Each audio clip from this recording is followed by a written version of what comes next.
Oh, it's been a long day. Rest would be welcome. Yes, of course. I am just a little weary. As you may have noticed, I'm no spring chicken.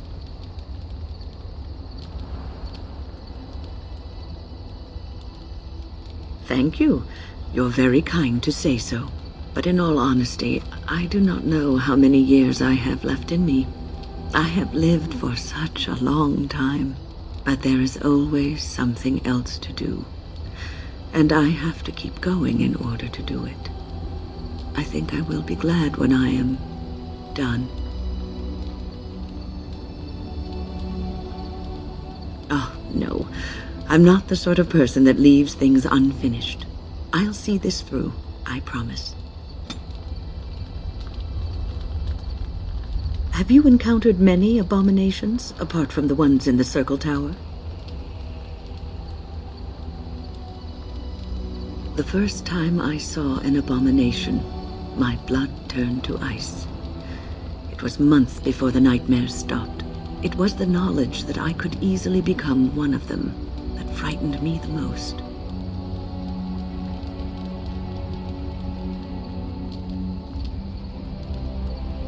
One slip. All it takes is one slip, and everything you are is simply gone, replaced by madness. And there is no turning back, or at least that's what they say. Of late, I have begun to wonder if there is any way an abomination can be cured, or if a mage could be so possessed and still retain their sanity, their humanity.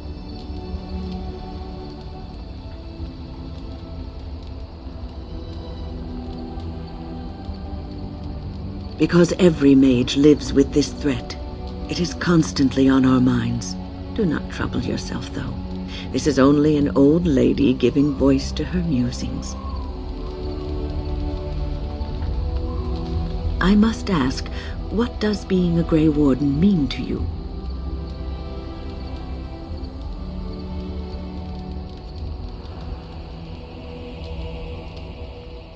There's that, of course. But there's more to being a Grey Warden than killing Darkspawn and saving the world from the Blight. Ultimately, being a Grey Warden is about serving others, about serving all people, whether elves or dwarves or men.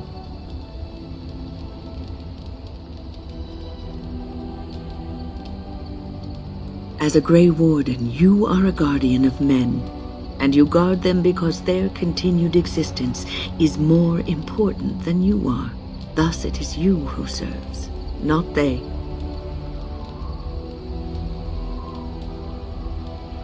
A good king, a true king who cares for his land, uses his power to rule firmly but fairly.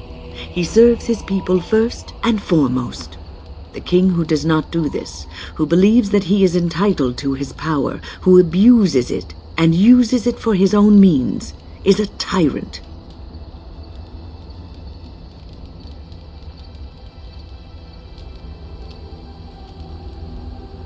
If you live apart from others and your actions affect only you, then you may do as you wish. But if you have power, influence, and strength, your every action will be as a drop of water in a clear, still pond. The drop causes ripples, and ripples spread. Think of how far they will go, how wide they will become, how will they affect the pond. But I've lectured enough for today. I should stop before I wear out my welcome. You're quite taken with each other, aren't you? It's hard not to notice the doe-eyed looks he gives you, especially when he thinks no one's watching. It's almost too sweet for my tastes, and I'm an old lady who should be making lace hearts and fuzzy blankets with animal motifs.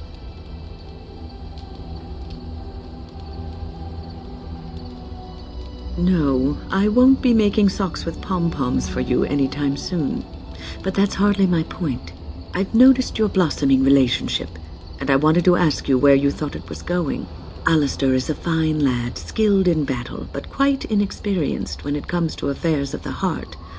I would hate to see him get hurt.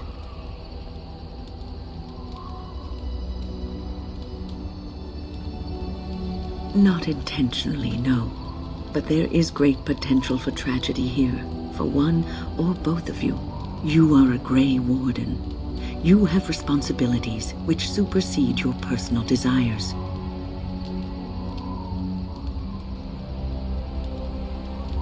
Love is ultimately selfish. It demands that one be devoted to a single person who may fully occupy one's mind and heart to the exclusion of all else. A Grey Warden cannot afford to be selfish. You may be forced to make a choice between saving your love and saving everyone else. And then what would you do?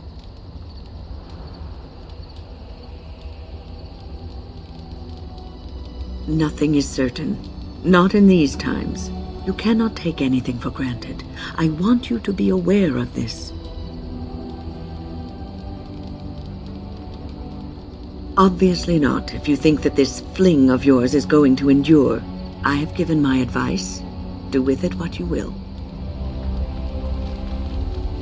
Is there something you need? The circle is in good hands. Irving knows what to do, and he doesn't need me underfoot. For now, I will support those that battle the Darkspawn. I do feel I left things unfinished in Ostagar. There is so much left to do, and I would be part of it.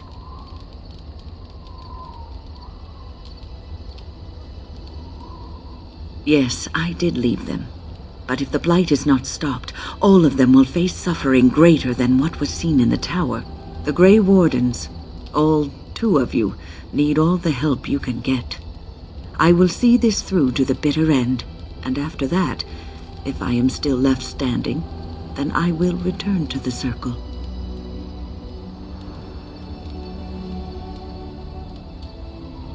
No, of course I don't. I'm old and unsure of what I'm doing. Actually, I'd rather be in a warm chair in the sun, being served pudding, or some other easily digestible food.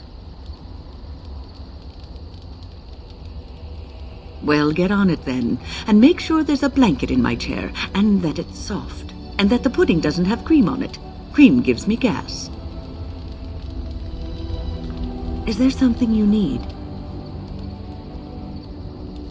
I will answer to the best of my ability.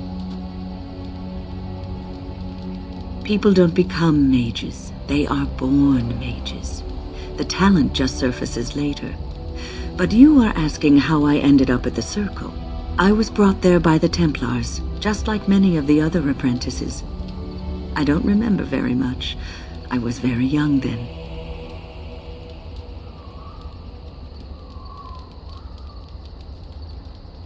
I didn't have a family.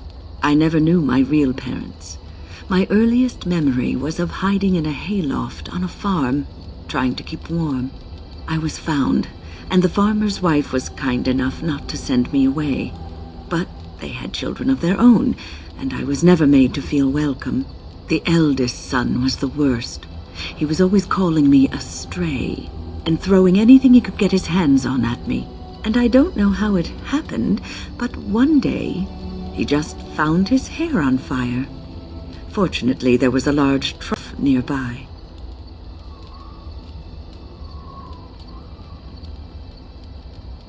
And you would have seen yourself trussed up like a festival turkey and paraded about the square for it.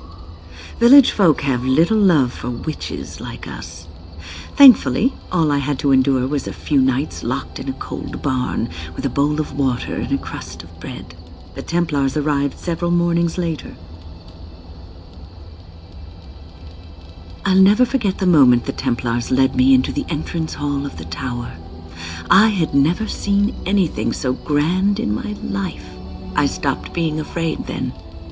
I knew I was home.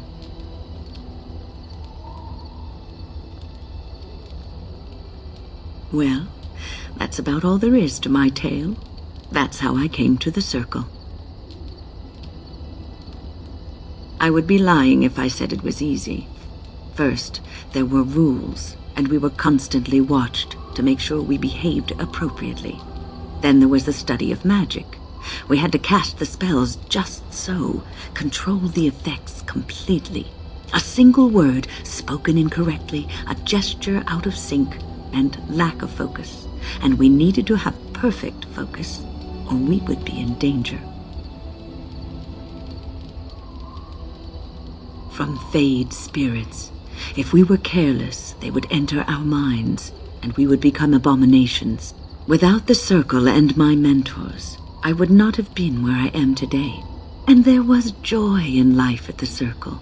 The joys of fellowship, in knowing that you were not alone in your struggles. In spite of everything, I was happy in the tower, and I loved it.